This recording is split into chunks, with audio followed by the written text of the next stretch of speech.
Okay, so here's the part two, I guess. You get around here the back side. Yeah, there's a control box. It's got a magnetic starter. As I said before, the switch on the front of it is not original. I broke that. What else? Oh yeah, there's one of the blades here. I've got another Forest City here that I'll throw in that has an 1.25" arbor, or 1.25 arbor, and you can get a bushing to go between the 1.25 and 1 inch. I've seen them on Amazon. I think they're like 10 bucks or so. I had this in a table saw that I sold a while ago too. And this is another 14-inch. I think it's 100 tooth. Oh, 72 tooth. It's also the triple chip design, or ATB, and also relatively new. Like, it's not gotten a whole lot of use. So there's another blade, and also for coarse work here, I've got a Freud. I'm not sure the tooth count. I don't know if it says on the other side here or not.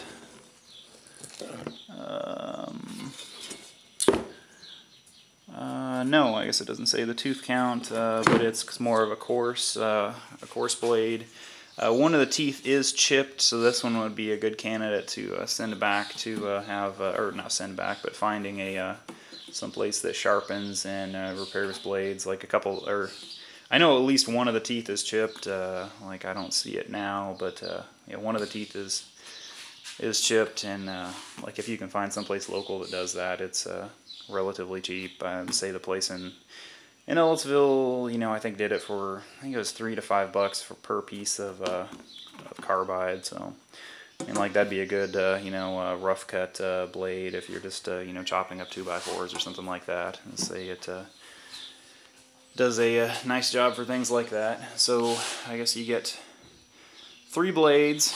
You'll need a bushing for the one blade, the 72 tooth, and then the 100 tooth is a 1-inch arbor.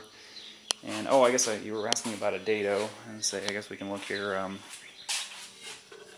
I've never actually looked for it, but as you can see, there's definitely plenty of room for a dado there. And there it looks like. Oh, I guess I can grab a tape measure here and measure the. Like, my guess is that's probably 1.5 inches. So yeah, close to 1.5 inches here for a dado. So I don't think, I mean, if you can get a dado for it, it's, let's see, that's, yeah, can you see that okay? It's like 1.5 inches. Let me get my fingers in there.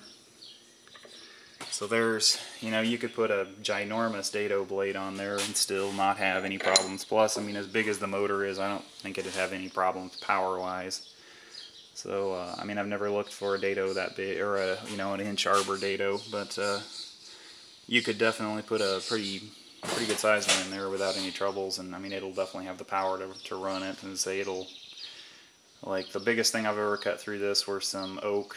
I think they were oak 8x8s or 10x10s with this 100 tooth blade, and it just sliced through them like it was nothing. So definitely has enough power for whatever you're doing.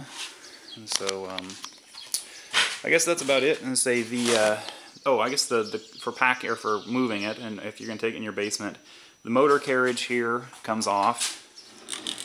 Like, there's 2 bolts out here that come out, and then the motor carriage just slides off the runners there. That's about as far as I've had it disassembled. The motor probably weighs 125 pounds or so. It looks like it would be relatively easy to take these 4 bolts out here, and then you can take the arm and the pillar off. I've not tried that, but it looks like it would be relatively easy to do. And then if you took that, or once you get that off, the base, there's just, I think, 4 bolts holding each one of the legs off. And I think the base would probably be light enough where you could just pack it down some stairs if you're going to take it in your basement. So I guess that's about it. And it's pretty decent shape, and definitely, considering a new one is $6,500, it's a pretty good deal. Yeah, I think I was asking, what, $12.50 for it. Yeah, I mean, for as cheap as it is, I don't think you can do much better.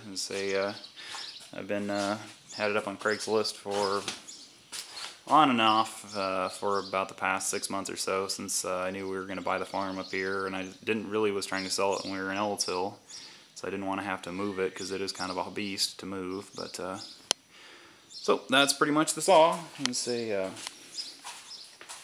wider shot of it here. It's in decent shape, and don't think you'll be disappointed. And say it's once you set it up, it's pretty precise, and